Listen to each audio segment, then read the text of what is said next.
السلام علیکم ورحمۃ اللہ وبرکاتہ۔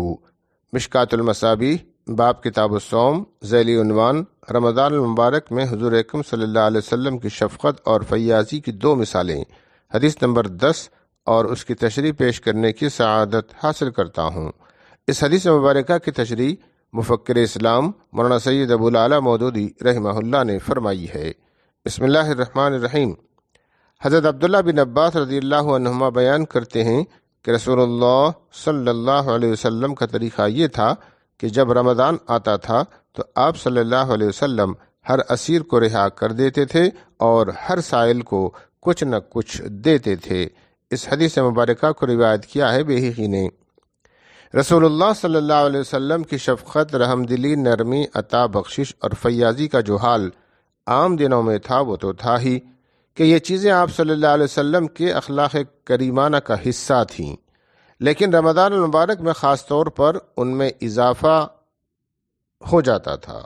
اس زمانے میں چونکہ آپ صلی اللہ علیہ وسلم معمول سے کہیں زیادہ گہرائی سے اللہ تعالیٰ کی طرف متوجہ ہوتے اور اللہ کے ساتھ آپ کی محبت میں شدت آ جاتی تھی، اس لیے آپ کی نیکیاں بھی عام دنوں کی بنسبت کہیں زیادہ بڑھ جاتی تھیں، جیسا کہ خود حضور اکرم صلی اللہ علیہ وسلم کا ارشاد ہے کہ عام دنوں میں فرض ادا کرنے کا جو ثواب ملتا ہے وہ رمضان میں نفل ادا کرنے پر ملتا ہے۔ اس لیے آپ صلی اللہ علیہ وسلم رمضان کے زمانے میں بہت کثرت سے نیکیاں کرتے تھے۔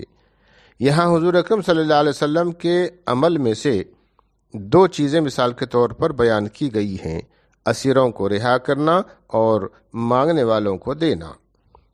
رسول اللہ صلی اللہ علیہ وسلم کے اس عمل کے بارے میں کہ آپ صلی اللہ علیہ وسلم رمضان میں ہر قیدی کو رہا کر دیتے تھے، محدثین کے درمیان میں بحثیں پیدا ہوئی ہیں۔ مثلا ایک سوال یہ پیدا ہوا کہ اگر کوئی شخص کسی جرم کی پاداش میں قید ہے تو اس کو محض رمضان کے مہینے کی وجہ سے رہا کر دینا یا سزا نہ دینا کس طرح انصاف کے تقاضوں کے مطابق ہو سکتا ہے؟ اس بنا پر اس قول کی مختلف توجیحات کی گئی ہیں۔ بعض محدثین کے نزدیک اس سے مراد جنگی قیدی ہیں، بعض کے نزدیک اس سے مراد وہ لوگ ہو سکتے ہیں جو اپنے ذمے کا خرچ ادا نہ کر سکنے کی وجہ سے ماخوذ ہوں۔ نبی کریم صلی اللہ علیہ وسلم ان کی طرف سے ان کا قرض ادا کر کے ان کو آزاد کر دیتے تھے۔ اس طرح کے بعض دوسری توجیحات بھی اس قول کی گئی ہیں۔ اگر غور کیا جائے تو اس کی ایک اور شکل بھی ہو سکتی ہے۔ مثلا آج کل کے زمانے میں ایک طریقہ پیرول پر رہا کرنے کا ہے، یعنی قیدی کو قول لے کر رہا کر دینا۔ قیدی کو اس امید پر رہا کر دیا جاتا ہے کہ وہ رہائی کی مدت ختم ہونے کے بعد خود واپس آ جائے گا۔